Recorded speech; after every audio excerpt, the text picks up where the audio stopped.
Technologique au Cégep.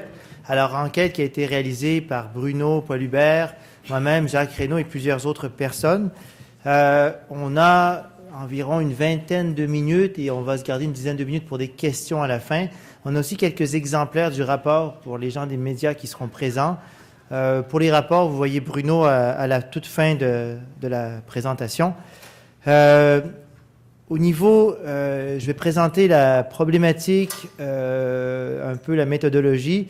Bruno va parler des résultats et je reviendrai pour les remarques de conclusion. Et on laissera également la parole à Jacques Reynaud au niveau des questions, si vous en avez. Au tout début. Oui, je vais 15 minutes maintenant.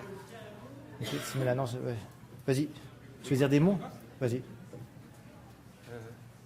Bon, un petit mot très rapide. Ce que j'aimerais souligner, moi, je suis Jacques Reynaud, directeur de la Maison des technologies pour la formation et l'apprentissage. C'est un centre de recherche sur le campus de l'Université de Montréal qui regroupe des chercheurs de l'Université de Montréal, de HEC Montréal et de l'École polytechnique. Donc, c'est très multidisciplinaire. J'aimerais juste faire un petit commentaire sur comment les recherches passent. En fait, ils sont initiés du point de vue un petit peu anecdotique. En fait, j'ai rencontré Bruno dans une conférence un peu de ce genre-là, il y a 1 an et demi, 2 ans, à Québec. Et on s'était justement parlé du fait que ça serait important d'avoir des mesures plus objectives là, des compétences, où on fait une lecture là, du volet technologique des étudiants. Et Bruno en a parlé à Thierry, qui a mis en place là, son équipe. Et en fond, je suis très content de voir que ça a donné forme. Et je pense qu'on veut aussi poursuivre pour avoir une mesure longitudinale. Un peu comme dans beaucoup de pays, je pense que c'est important d'avoir de l'information sur ces volets-là. Donc, je laisse Bruno et Thierry commenter. Merci. Alors, ce qu'il faut comprendre, pourquoi on a décidé de faire cette enquête, on est intéressé par les technologies en éducation. Dans d'autres pays, ils font plusieurs fois des enquêtes. Et nous, au Québec, on en avait peu, et surtout au collégial. Et je me dis, c'était un grand nombre d'étudiants. On parle de près de plus de 300 000 étudiants. Et on ne sait pas exactement, on ne connaissait pas les usages, on ne connaissait pas les défis rencontrés liés aux technologies. Et on voulait avoir un portrait de ce qui se passait. Et avec le souhait peut-être caché de pouvoir faire un portrait de façon régulière, comme c'est fait aux États-Unis ou dans différents autres contextes. Donc, l'importance des technologies dans la société, une présence croissante en éducation et il y a des différences générationnelles aussi entre les usages souvent par les professeurs dans les cégeps et les étudiants qui sont avec eux. Là-dessus, je vous dirais que ce qui est important aussi, c'est l'arrivée du Web 2.0. Dans certains endroits, les technologies, les portables en classe, c'est un fléau parce qu'on entend des gens qui se plaignent parce que les étudiants font autre chose que d'écouter le professeur. Mais on a quand même peu de données aussi sur ce qu'on appelle les compétences informationnelles. On n'entend pas très parler des compétences informationnelles ici, pourtant c'est obligatoire dans beaucoup d'États de nos voisins du Sud. Alors c'est quelque chose qu'on doit maîtriser avant la fin du secondaire. Chez nous, c'est quelque chose qui est à peine effleuré dans notre programme de technologie pour les étudiants du secondaire. Je dis à peine effleuré, je suis généreux, mais c'est un programme aussi qui date d'une douzaine d'années quand même. Donc les compétences informationnelles, c'est quelque chose de majeur et on n'en parle pas. Nous, ce qu'on a fait pour faire le sondage, on s'est dit, on va faire le meilleur sondage qui existe sur la planète.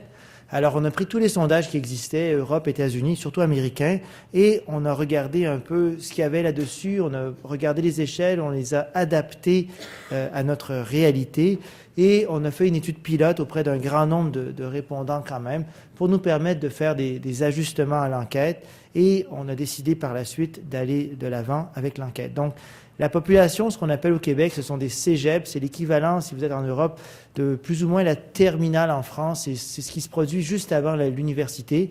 Et le cégep, il y a des secteurs qu'on appelle techniques. Ça veut dire que c'est des gens qui rentrent là pour 3 ans, qui, en principe, après, ont un métier. Pas nécessairement, certains décident de poursuivre après. Mais généralement, quand on fait une technique de 3 ans, c'est pour avoir un métier.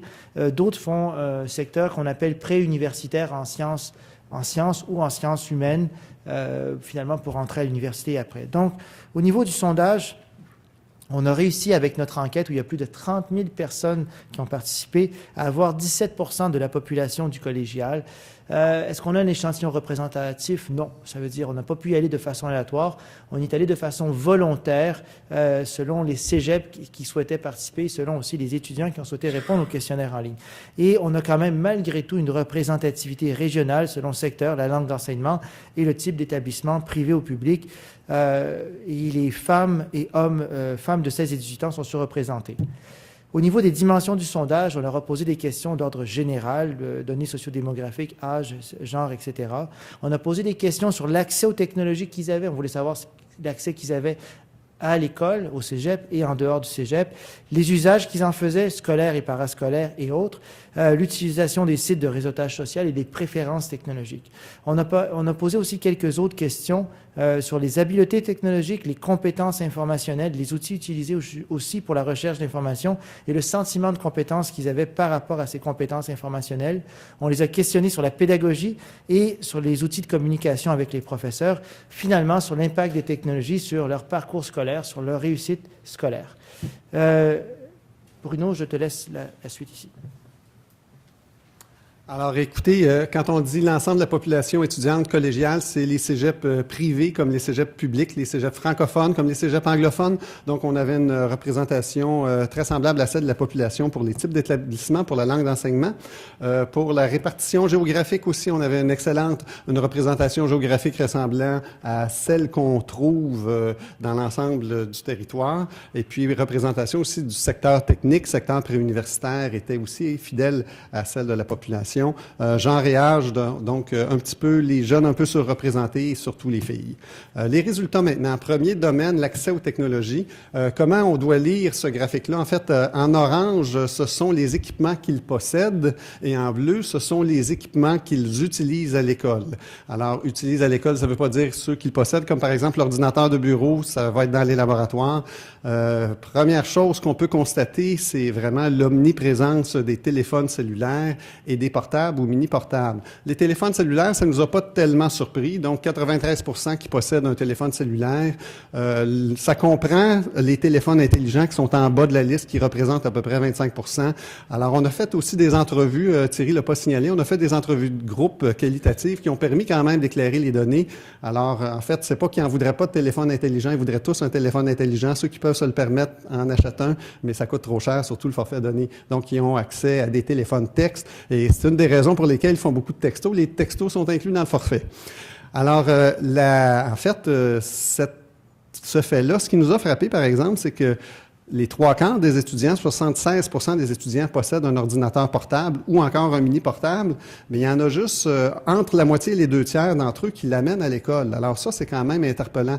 Ça veut dire dans une classe de 30 personnes, 3 étudiants sur 4 ont un portable. Mais ils l'ont pas nécessairement dans leur sac. Pourquoi? Ils ont peur de le briser, ils ont peur du vol, mais dans beaucoup de cas, ils sont interdits par les enseignants en classe. Alors, on a toute une problématique d'accès aux technologies, d'une part, et d'autre part, on a les 3/4 des étudiants qui possèdent déjà des portables. Alors, pour nous, ça soulève un certain nombre d'interrogations. On a été quand même surpris parce que ce 75%, 76%-là, ce n'est pas uniquement dans les collèges privés socio-économiquement favorisés, c'est partout dans l'ensemble de la population. Et quand on regarde collège par collège, c'est vrai aussi du collège de Rosemont, c'est vrai aussi du cégep André-Laurando, c'est vrai pour les milieux qui sont pas particulièrement favorisés. Donc ça, c'est probablement aussi lié à la baisse des coûts de ces équipements-là comparé à il y a quelques années, mais c'est une tendance forte quand même qui nous interroge. Pourtant, ça pose aussi des défis. Ils admettent texter pendant les cours, donc envoyer des messages avec leur téléphone portable, envoyer des messages par le biais de Facebook, par le courriel. Donc, si on permet les portables en classe ou les téléphones cellulaires, ça pose aussi des défis de gestion de classe. Donc, on reparlera de ça un petit peu plus tard. Habileté et compétences, en fait, ce graphique-là regroupe les pourcentages. En fait, on avait 5 niveaux, c'est-à-dire novices, débutants, intermédiaires, avancés ou experts. Donc, on a regroupé les intermédiaires, avancés ou experts dans une seule catégorie. Donc, l'application numéro 1 pour laquelle on retrouve le plus d'étudiants compétents, c'est le traitement de texte, suivi des logiciels de présentation et du tableur. Donc, les outils de bureautique. Donc, ensuite, outils de traitement de l'image qui est environ à 40%. Alors, et les autres, ça descend passablement. En ce qui concerne les médias sociaux, réseaux sociaux, et on va voir que réseaux sociaux, c'est Facebook et pas grand-chose d'autre pour le moment. Sites de partage vidéo aussi très populaires. Et pour le reste, bon, site de partage de photos tombe à presque 25%, et les autres outils technologiques, on trouve pas beaucoup d'étudiants qui sont relativement compétents. J'aurais pu présenter les graphiques sur la fréquence d'utilisation et ça suit un pattern tout à fait semblable. À partir de ces deux séries de questions-là, on a fait un profil typologique. En fait, c'est une technique d'analyse statistique qui fait des regroupements automatiques à partir des deux séries de questions. Et ça fait en sorte, en fait, que ce qui est ressorti de cette analyse typologique-là, c'est trois catégories d'utilisateurs. Les avancés, d'une part, 13%, les intermédiaires, 39%, les 48% d'utilisateurs débutants. Bon, qu'est-ce que ça veut dire si on met ça en lien avec les graphiques précédents? Par rapport au discours médiatique, je dirais, bon, Prensky, les immigrants du numérique que nous sommes versus les natifs du numérique que nos étudiants sont, on a tendance à les voir comme très, très technologisés, mais peut-être qu'ils ne le sont pas autant que l'image qu'on s'en fait. En fait, on a un 13% d'utilisateurs qui correspondent à ce qu'on a appelé les technosociaux, qui, eux, utilisent à peu près toute la panoplie des logiciels disponibles et des médias sociaux. Par contre, les réseaux sociaux, Facebook, YouTube, presque tout le monde y sont, c'est-à-dire aussi bien les débutants que les intermédiaires, que les avancés, ça les différencie pas. Même chose pour les outils bureautiques, ceux dont la barre est très élevée ne différencient pas les différentes catégories d'utilisateurs. Alors, c'est quand même un premier résultat aussi qui nous a un petit peu surpris. Préférences technologiques, qu'est-ce qu'ils aiment faire? Donc, on a quelque chose d'un peu plus affectif, un peu plus motivationnel ici. Qu'est-ce qu'ils aiment faire surtout? Surfer sur le web, utiliser Facebook, mais aussi beaucoup des applications de communication, écrire des textos, clavarder. Et il y a des choses aussi quand même liées à l'apprentissage. C'est quand même intéressant. Donc, apprendre en utilisant des moteurs de recherche d'Internet, apprendre en utilisant des outils informatiques sur lesquels je peux exercer un contrôle. Donc, l'apprentissage à l'aide des technologies, on voit que ça fait partie de certains types de choses qu'ils aiment faire. Préférence pour des cours avec un niveau moyen de technologie. Ça, c'est aussi intéressant. Et c'est pas plus de technologie, plus j'aime ça. Il peut y avoir un trop en matière de technologie, donc il peut y avoir une quantité qui est juste la bonne. Et ça va dans le sens aussi de recherche récente d'une méta-analyse faite par Schmidt et ses collègues de Concordia. Réseautage social, qu'est-ce qu'ils font pour le réseautage social? Réseautage social pour les étudiants égale Facebook. Donc, un petit peu de MySpace. LinkedIn, assez peu connu, 2%, même très méconnu. Pourquoi ils vont sur Facebook? Ils vont sur Facebook pour discuter avec d'autres étudiants de sujets en lien avec les cours. Ils vont sur Facebook pour toutes sortes de raisons personnelles qui ne sont pas listées ici. Mais dans le cadre du sondage, on s'est intéressé, oui, mais est-ce qu'ils discutent de sujets académiques sur Facebook? Est-ce qu'ils ont des activités liées à la vie scolaire? Et la réponse, c'est oui. Bon, là, on a plus que la moitié des étudiants qui discutent avec d'autres étudiants de sujets en lien avec les cours. C'est peut-être pas surprenant. Et pour les étudiants, c'est pas si évident. Peut-être que le social et l'académique ne sont pas si distincts que ça. Comme dans une résidence, dans le fond, l'académique se mélange au social. Bon, avec Facebook, on a un peu une extension de la vie sociale et de la vie scolaire. Est-ce qu'ils ont leurs enseignants parmi leurs contacts ou leurs amis? Certains de leurs enseignants. En fait, la question, c'était certains de leurs enseignants passés ou présents. De manière généralisée, non. De manière occasionnelle, oui. Donc, 40%, 2 sur 5 ont quelques enseignants parmi leurs contacts ou leurs amis, mais pas de tendance généralisée. La plupart n'ont pas des enseignants parmi leurs contacts ou leurs amis. Maintenant, est-ce qu'ils aimeraient que leurs enseignants utilisent davantage les sites de réseautage social comme Facebook dans leurs cours? Davantage non que oui, ils sont assez mitigés. Donc, ils semblent quand même préférer que Facebook demeure un espace étudiant plutôt qu'un espace enseignant. Certains disent qu'ils aimeraient ça quand même ou qu'ils adoreraient. Ça laisse indifférent plusieurs. Dans les entrevues, une tendance forte, et là, on avait un enregistrement qui n'a pas passé la conversion, mais en fait, les étudiants, dans beaucoup de cas, ont des groupes Facebook pour le cours. Un étudiant du groupe créent un groupe Facebook. Ils ont des échanges au sujet du cours, ils se posent des questions, ils se préparent aux examens, ils s'échangent des travaux et le prof n'est pas invité, le prof n'est pas là. La plupart du temps, le prof n'est même pas au courant. Donc ça nous interpelle. Est-ce que c'est bon? Est-ce que c'est mauvais? En même temps, c'est une forme de collaboration qu'on voudrait peut-être encourager. D'un autre côté, ça nous interpelle que l'enseignant ne soit ni là, ni même au courant que ça se passe. Alors, voilà. Du côté des compétences informationnelles, qu'est-ce qu'ils utilisent? Ils délaissent presque unilatéralement les ressources imprimées pour se diriger vers les ressources technologiques. Au premier plan, Google et Wikipédia. Et bon, les autres outils sont beaucoup moins utilisés. En même temps, dans les entrevues, il y en a qui avaient été formés soit à des bases de données spécialisées comme Google Scholar, PubMed, et ceux-là avaient tendance à adopter. Donc, il y a peut-être une indication, ça reste peut-être intéressant, cette ouverture-là, ou même cet accent-là vers les outils de recherche informatisés. Il y a des pistes pour peut-être canaliser la formation. Parce qu'en même temps, si on regarde du côté des compétences informationnelles, il s'estime très bon dans l'ensemble des domaines de la compétence informationnelle.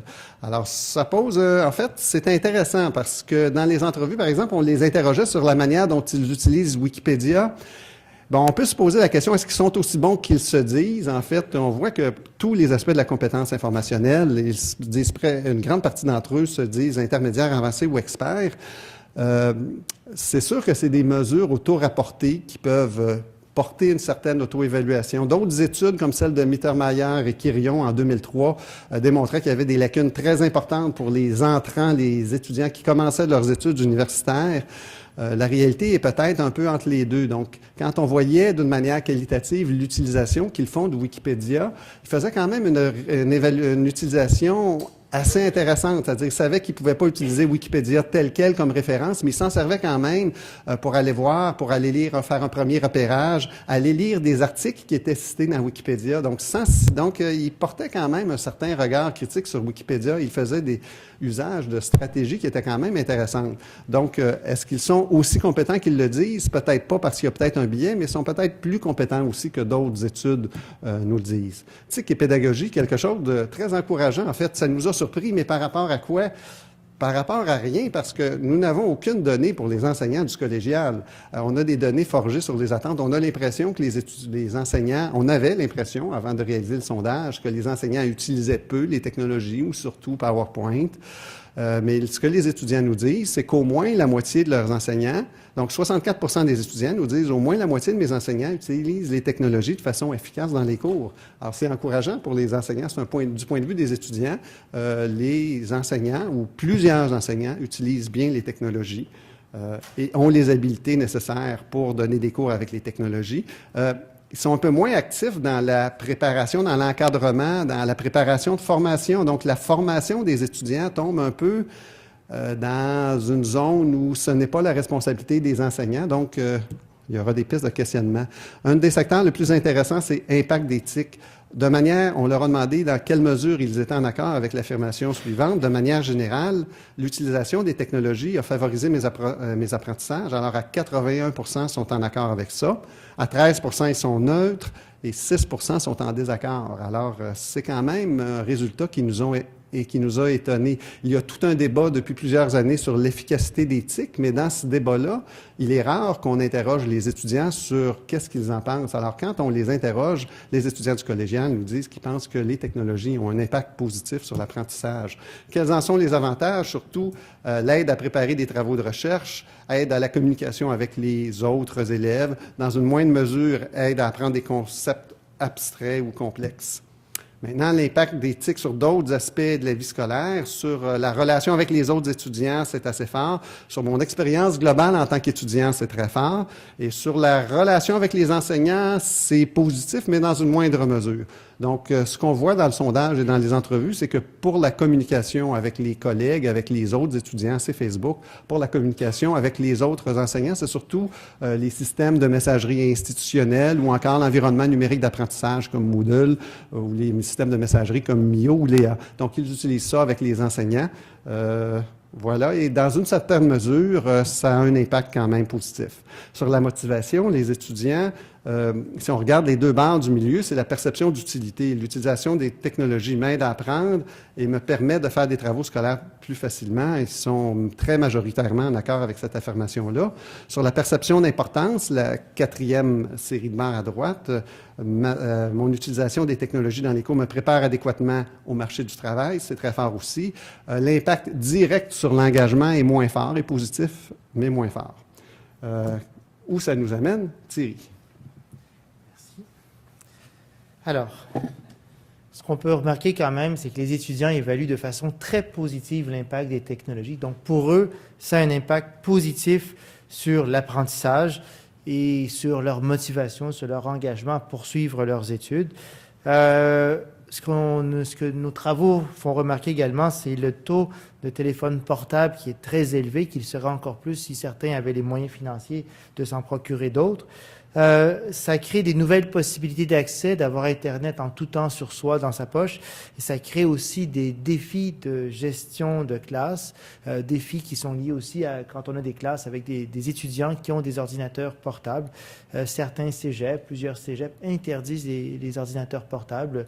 Vous regardez sur le cégep de Sainte-Foy, par exemple, les ordinateurs portables sont interdits en salle de classe. Ça crée des contextes particuliers quand même, parce qu'on a de plus en plus de salles de classe au secondaire où les étudiants sont munis d'un ordinateur portable, donc on passe au secondaire avec un laptop, on arrive au cégep, on n'a plus le droit.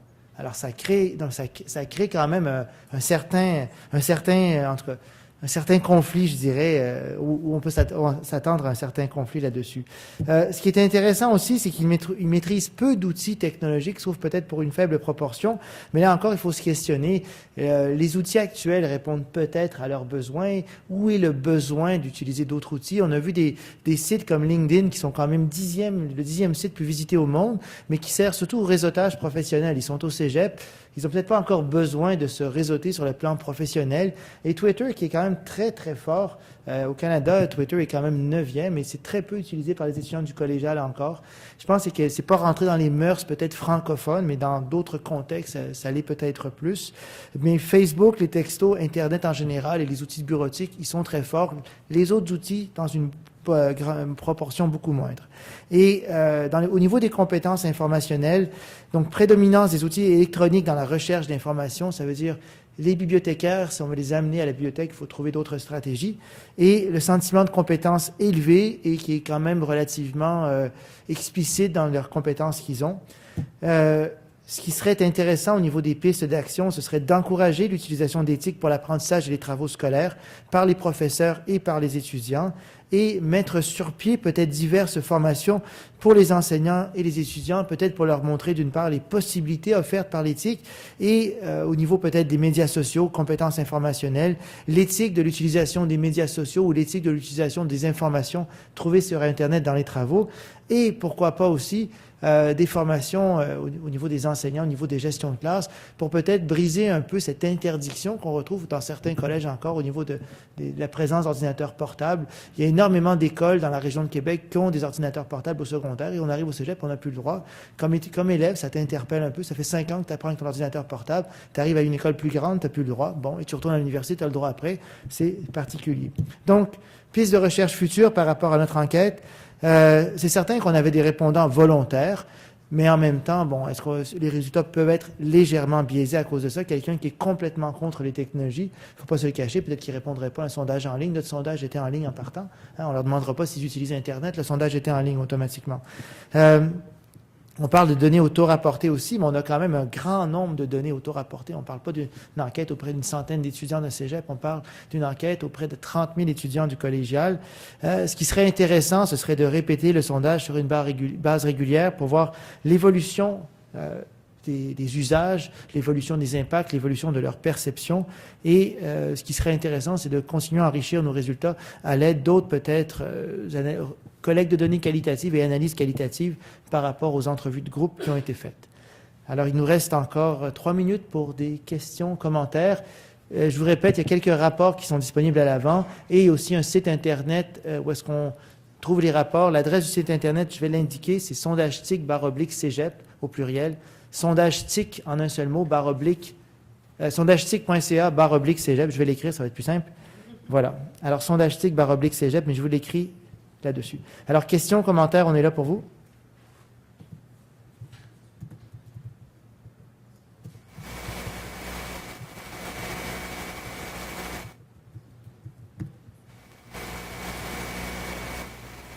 Des résultats qui vous surprennent, des partages d'expérience, oui? Avez-vous la possibilité d'infléchir cette interdiction Si on a la possibilité d'interdire, d'infléchir l'interdiction, alors c'est le paradoxe. Pardon? Par injonction. Ben oui, on pourrait aller s'adresser aux tribunaux. C'est fréquent maintenant dans le système éducatif, alors. Il y en a un 35 actuellement qui attendait en cours ce matin, alors.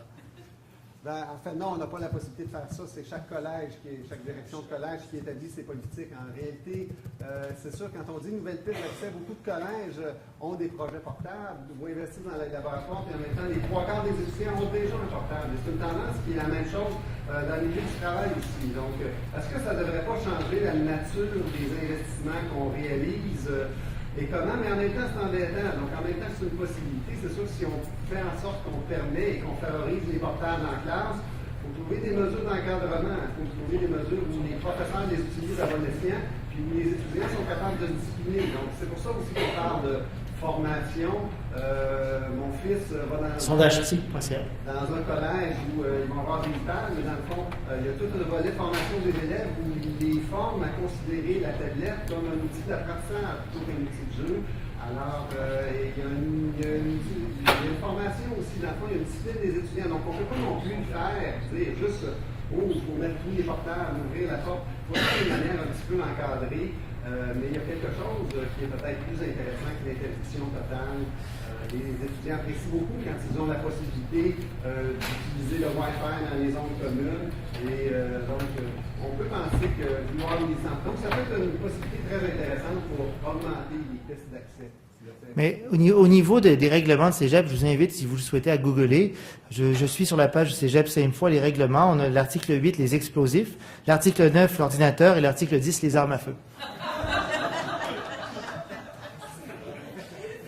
Alors, je ne sais pas si on peut aller en cours pour leur demander de faire sauter l'article 9.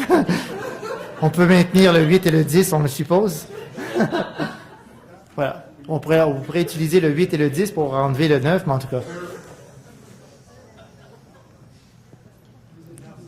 Ah, mais il y en a qui ne croient pas que c'est interdit, mais ça l'est réellement. Hein. Vous avez tout de même l'ouverture, sans l'autorisation du professeur ou du responsable.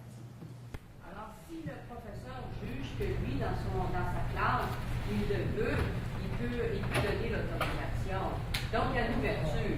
Mais il n'y a pas d'ouverture pour les armes à feu, il n'y a pas d'ouverture pour les explosifs.